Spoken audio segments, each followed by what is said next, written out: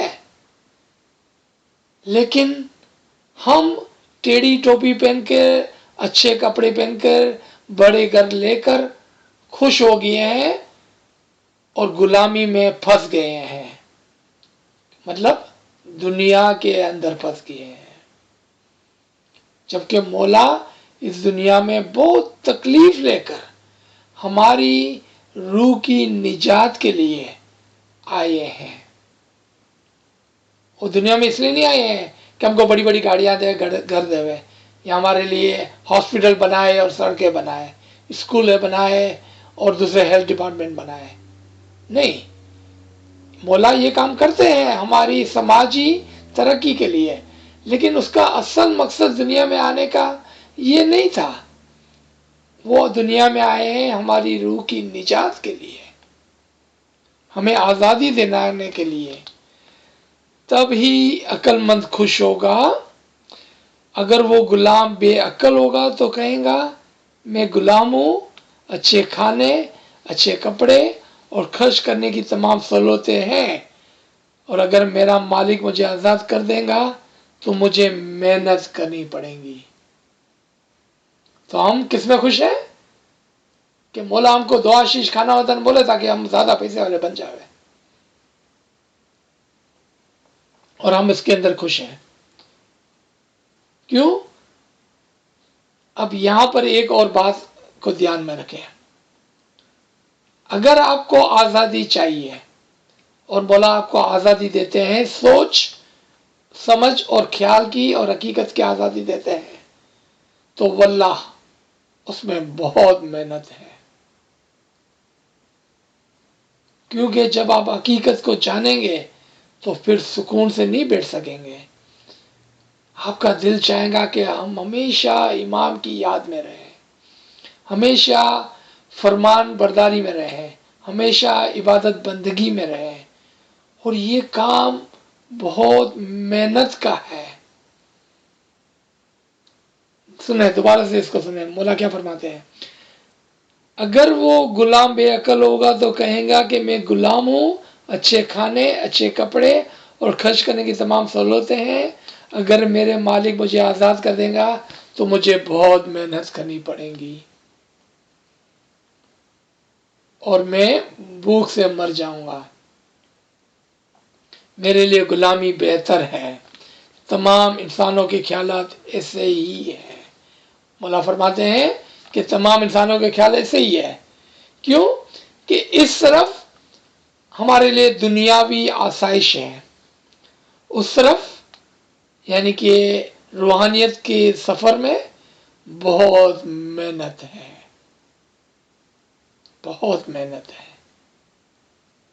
لیکن انشاءاللہ ہم اس مقام پر اس لیے جمع ہوئے ہیں کہ ہم چاہتے ہیں کہ ہم آزاد ہو جائیں، ہم چاہتے ہیں کہ ہم حقیقت کو سمجھ کر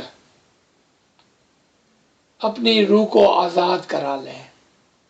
اس لیے ہم نے یہ محنت اور یہ راستہ پسند کیا اپنے لیے، کسی نے ہمارے لیے نہیں کیا ہے، ہم نے خود نے اپنے لیے یہ راستہ اختیار کیا ہے۔ تو انشاءاللہ امام کی دعائیں ہمارے ساتھ ہیں، انشاءاللہ امام کا اسم اعظم ہمارے ساتھ ہے،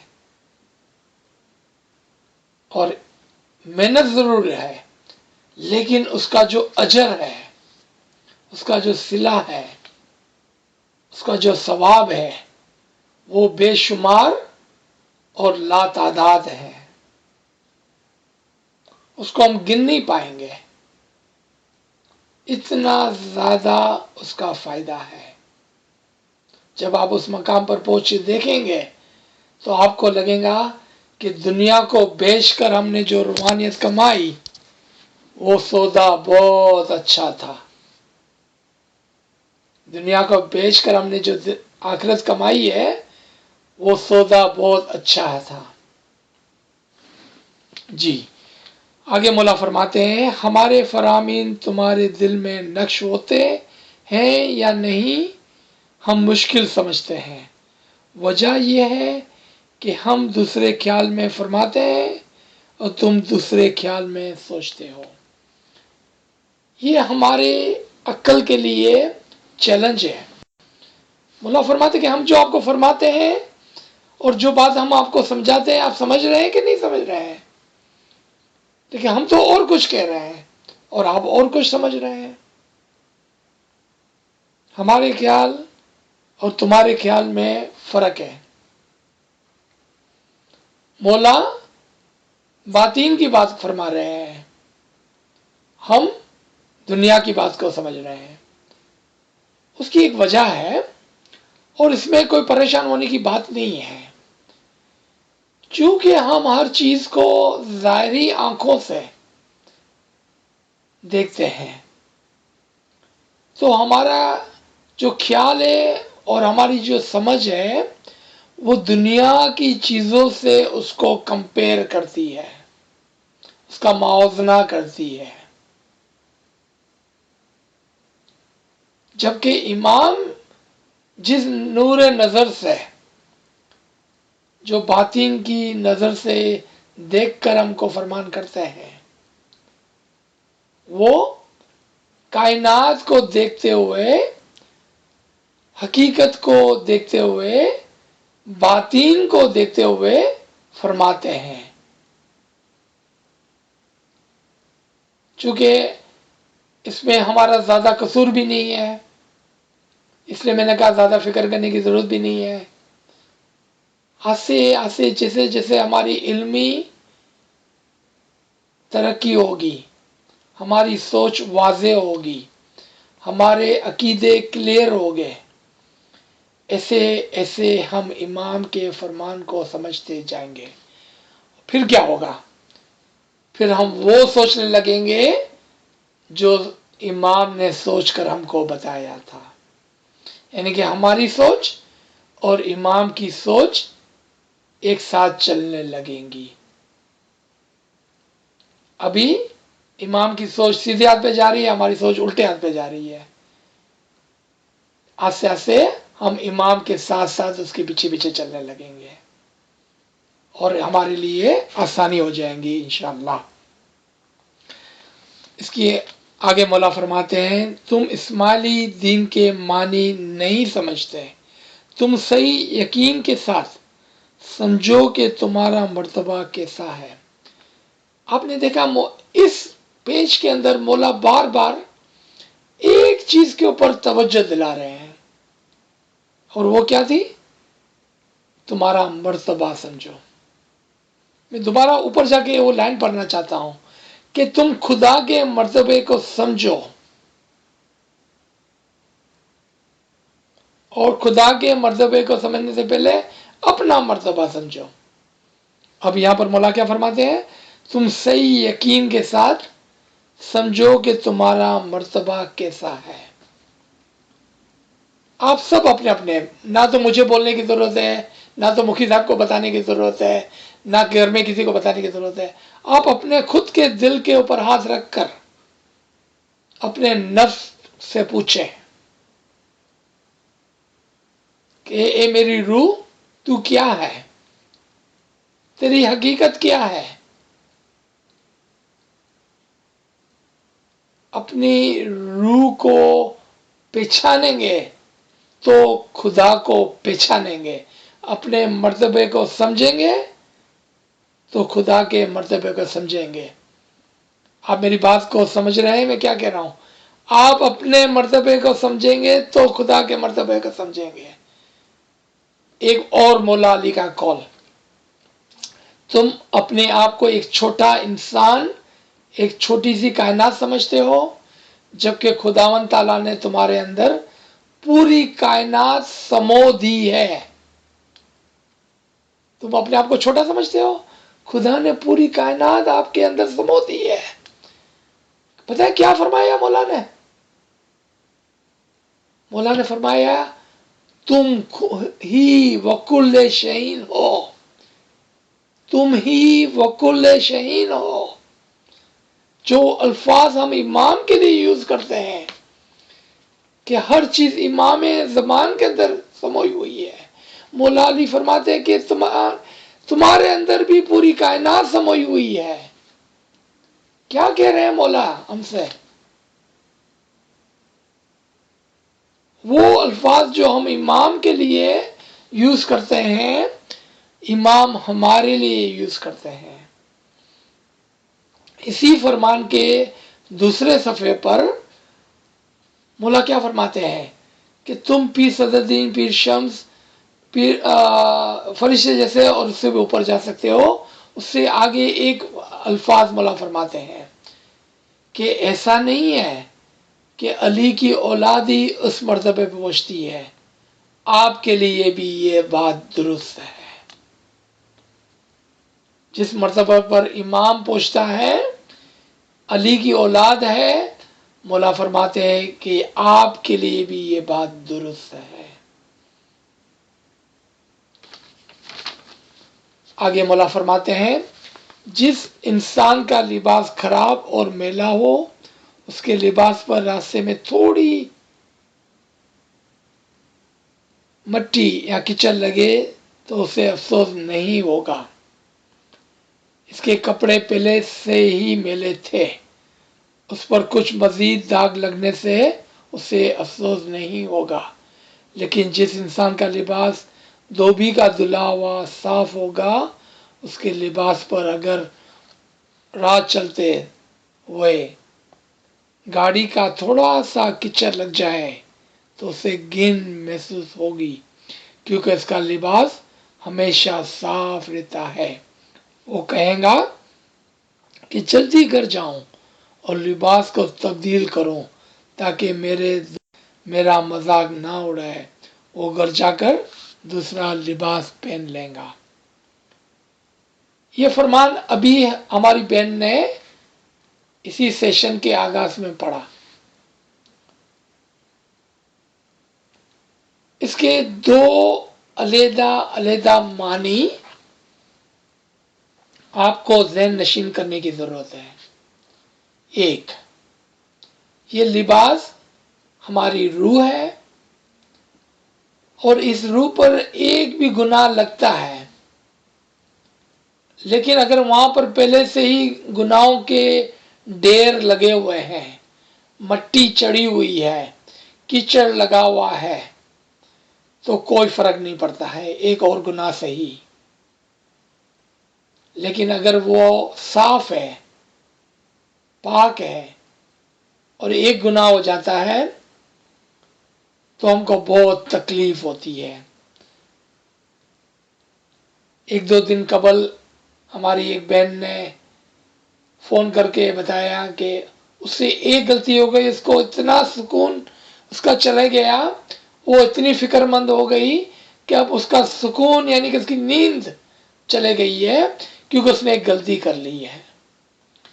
ایسا مومن جب کانشنس ہوتا ہے تو ایک گناہ بھی اس کو بھاری لگتا ہے۔ یہ ایک بات ہوئی۔ اب آئیں دوسری بات پر۔ جب ہمارے عقیدے، ہمارے کانسیپٹس، ہماری سوچ غلط ہوتی ہے، اس پر ہم جتنی بھی غلطیاں کرتے ہوئے چلے جاتے ہیں، ہم کو پتہ نہیں چلتا ہے۔ کیوں؟ کہ بلڈنگ کی اینٹ جو ہے، اس کا جو فاؤنڈیشن تھا وہی ٹیڑھا تھا۔ اسماعیلی طریقے کی جو حقیقت ہے، جو فاؤنڈیشن ہے، جو اصول دین ہے، اگر وہ سیدھا ہوگا، پھر اگر اس کے اوپر ایک بھی اینٹ غلط لگائیں گے آپ، تو آپ کو نظر آئیں گی کہ یہ اینٹ ٹیڑھی لگی ہوئی ہے، یہ کانسیپٹ غلط ہے، یہ عقیدہ صحیح نہیں ہے، آپ فوراً سے اس کو ٹھیک کرنے لگیں گے۔ پتہ ہے کیوں؟ کیونکہ آپ کا فاؤنڈیشن سالڈ تھا اور برابر برابر تھا۔ اس کے اوپر ایک اینٹ ٹیڑھی لگی تو نظر آتی ہے، لیکن اگر پہلے ہی اینٹ ٹیڑھی ہو تو اس کے اوپر جتنی بھی اینٹ ہوگی وہ ہم کو ٹیڑھی نظر نہیں آئیں گی۔ تو دو بات ہو گئی، ایک گناہوں کی اور ایک عقیدے کی، کہ عقیدہ بھی درست ہونا چاہیے اور روح پاک ہونی چاہیے۔ دو چیزیں ہو گئی، اب عقیدہ درست، روح پاک، تب جا کر ہم اس مقام پر پہنچیں گے۔ علم والی روح درجہ بدرجہ اوپر جاتی ہے، علم والی روح، کیوں کہ وہ ادھر بھی دیکھتی ہے ادھر بھی دیکھتی ہے، یہ بھی دھیان کرتی ہے کہ کہیں میرے کانسیپٹ تو غلط نہیں ہے، اور یہ بھی دیکھتی ہے کہ کہیں میرے سے گناہ تو نہیں ہو رہا ہے، ادھر بھی دیکھتی ہے ادھر بھی دیکھتی ہے، دونوں چیزوں کا خیال کرتی ہے، تب جا کے وہ اوپر جاتی ہے۔ ایک اور فرمان جو ابھی ہماری بہن نے پڑھا ذہن میں آتا ہے کہ کچھ لوگ شریعت اور طریقت کی باتیں کرتے ہیں، مولا فرماتے ہیں کہ وہ نہیں، میں حقیقت کی بات کرتا ہوں، اور حقیقت کی بات علیحدہ ہے، شریعت کی بات علیحدہ ہے۔ آپ واپس اپنے آپ سے پوچھنا ہے کہ جب ہم کہتے ہیں کہ میں اچھا کام کرتا ہوں، میں برابر اپنے مذہب کو پالتا ہوں، تو آپ کس کی بات کر رہے ہیں؟ آپ شریعت کی بات کر رہے ہیں یا حقیقت کی بات کر رہے ہیں؟ جب کسی سے بات ہوتی ہے کیا کہتے ہیں؟ میں تو تینوں ٹائم دعا پڑھتا ہوں، لیکن 3 ٹائم دعا تو شریعت ہے، میں تو برابر دسم ڈالتا ہوں، بھائی وہ بھی شریعت ہے، میں تو برابر جماعت کرنے جاتا ہوں، بھائی وہ بھی شریعت ہے۔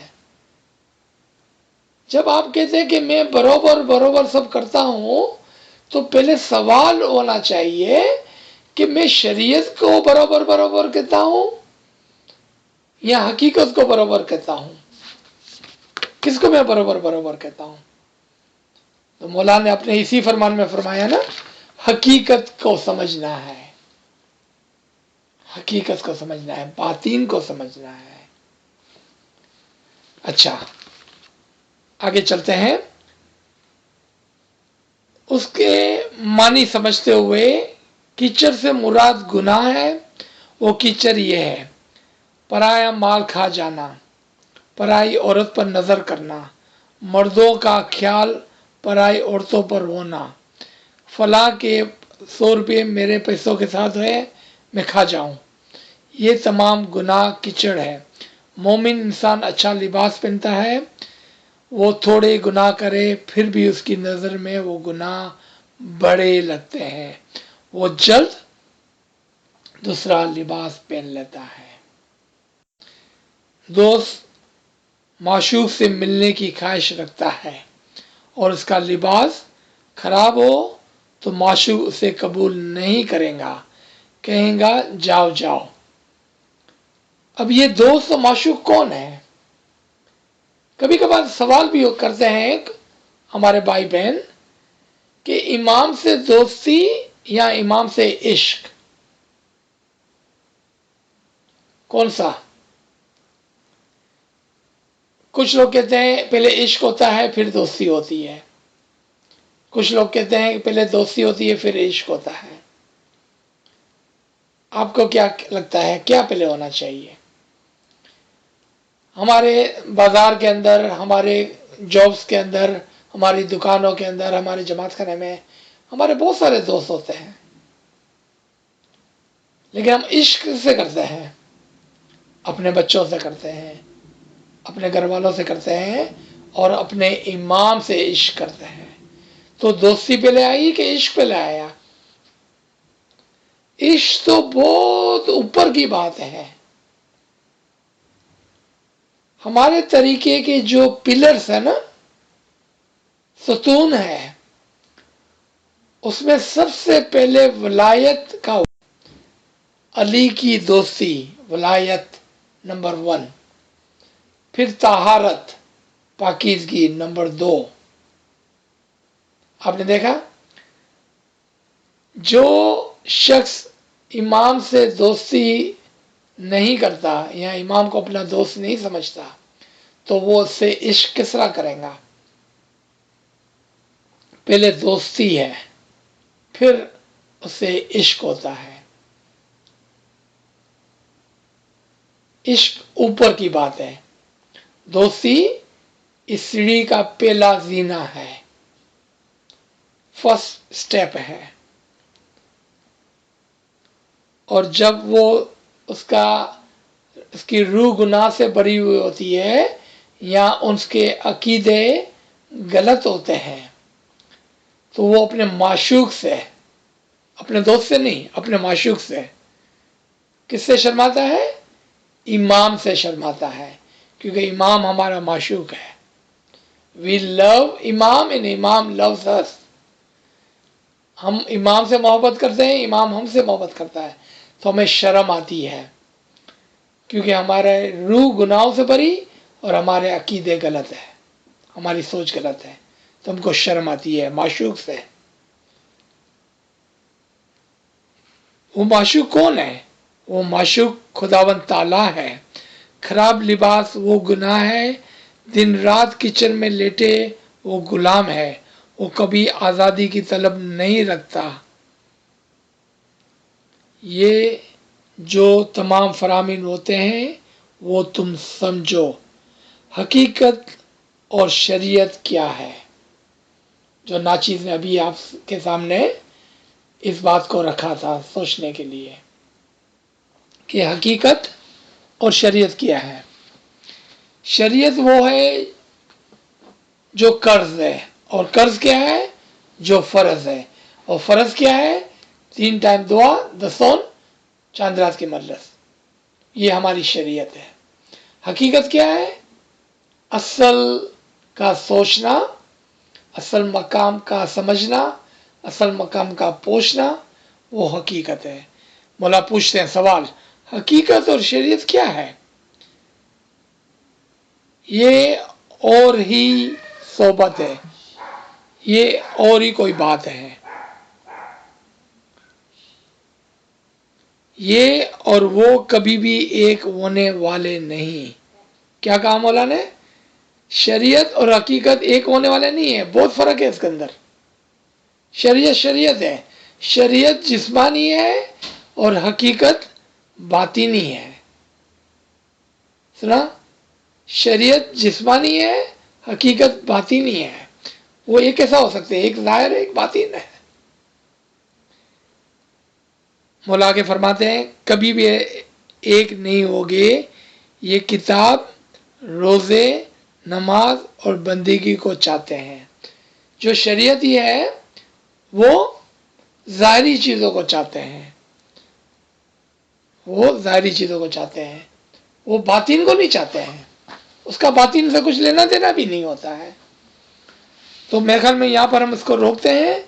انشاءاللہ اگر کوئی سوال ہو تو پھر ضرور ناچیز کے پاس بھیج دینا، اور انشاءاللہ جب بھی موقع ہوگا ہم دوبارہ اس لائن پر انشاءاللہ اگلے فرائیڈے کو ہم کوشش کریں گے کہ اس فرمان کو تمام کریں. اب صرف ہمارے پاس 2 صفحے بچ گئے ہیں، نیکسٹ ویک ہم اس کو مکمل کر دیں گے انشاءاللہ. آپ کی دعاؤں کی ضرورت ہے. تھینک یو مفتی صاحب. یا علی مدد، یا علی مدد.